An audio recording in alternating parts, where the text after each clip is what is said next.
Je vous avoue que faire l'homélie ce matin représente pour moi un exercice difficile. Parce que les paroles bibliques de cette messe nous entraînent sur un terrain mouvant et délicat. La première lecture nous parle de l'origine du couple humain pour la Bible. Il nous parle du rapport homme-femme. Et l'Évangile nous fait part d'une discussion sur le mariage et le divorce. Autant de sujets sensibles dans la société d'aujourd'hui qui provoquent débat et parfois polémique. Et je me rends compte que le message de l'Église sur tous ces sujets du couple, de la famille, de la sexualité n'est pas entendu, n'est pas reçu.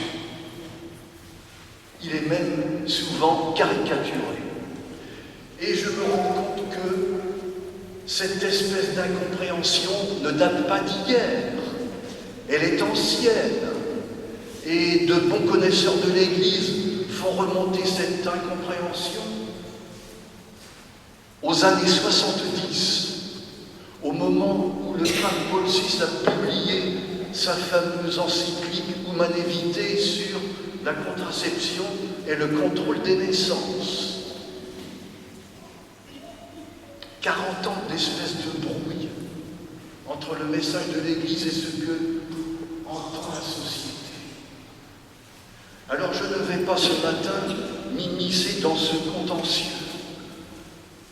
J'aimerais seulement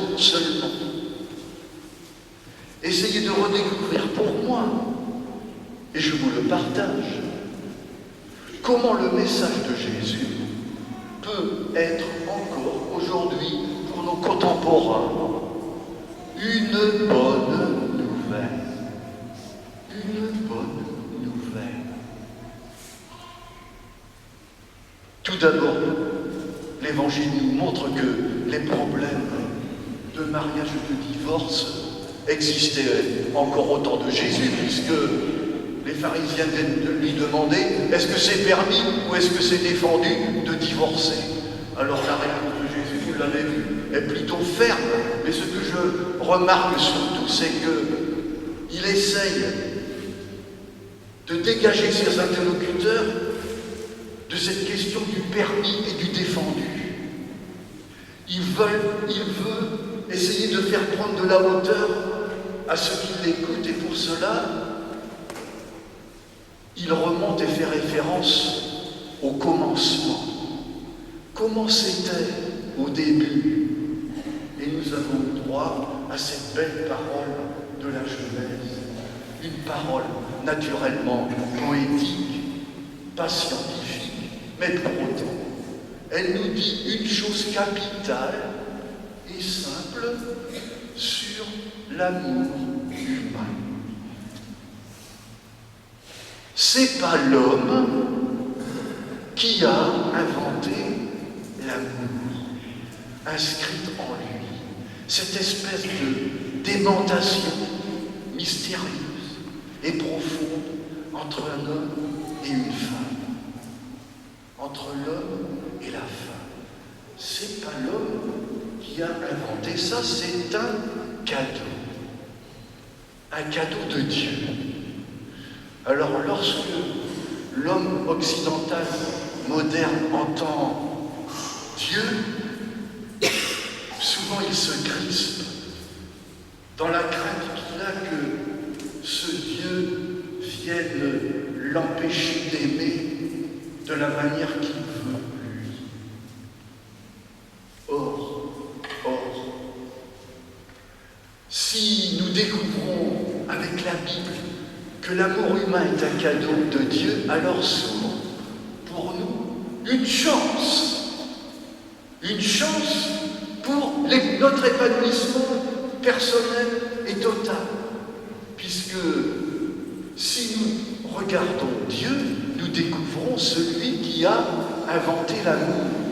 Et comment lui s'y prend-il pour aimer? Lui qui a inventé tout ça, lui qui doit posséder le bon mode d'emploi, de l'amour. Vous allez me dire, mais Dieu, personne ne l'a jamais vu. Sauf que les chrétiens, nous disons qu'un homme a surgi au milieu de nous, le visage de Dieu lui-même, qui s'est mis lui aussi à aimer. Et nous n'avons qu'à regarder comment il fait. Certes, Jésus n'était pas marié, mais on le voit nouer des relations et fortes avec des hommes et des femmes de tout genre. Et pour résumer, je trouve qu'aimer pour Jésus, ça ressemble à croire.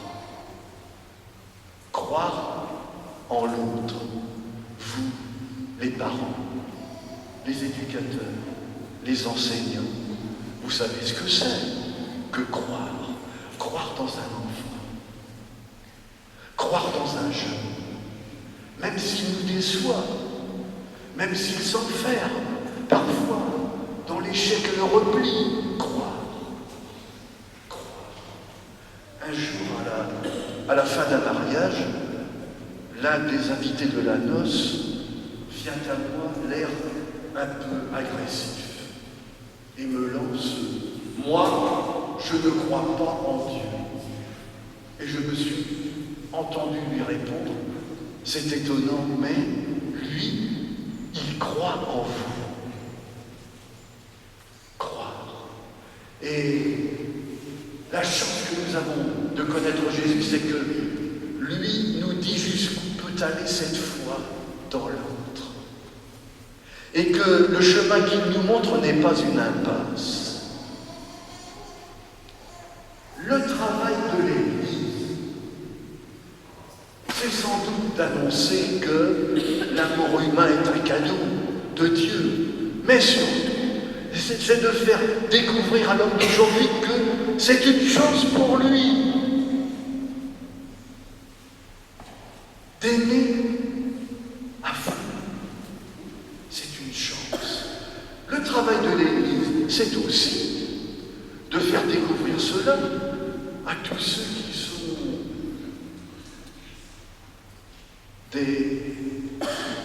qui font des expériences malheureuses de l'amour, tous les cabossés de l'amour et de la vie, tous ceux qui vivent des galères. Je n'ai pas oublié que le jour de notre rentrée paroissiale, la parole de Jésus qu'on a entendue ce jour-là, c'était qu'il était venu non pas pour des gens bien portants, mais pour les malades, tous les cabossés. Alors le travail de l'Église, c'est d'accompagner et de marcher au pas de tous ceux qui sont ainsi. J'ai eu une bonne surprise cette semaine, en forme de bonnes nouvelles.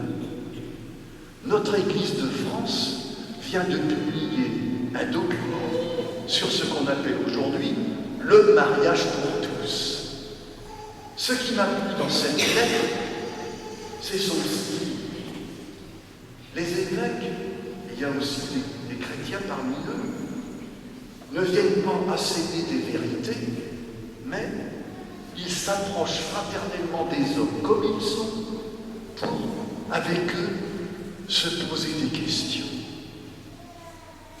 Dire ce que l'Église pense, mais poser des questions. Au fond, je me suis dit que les évêques avaient dû être touchés par la grâce de Diaconia.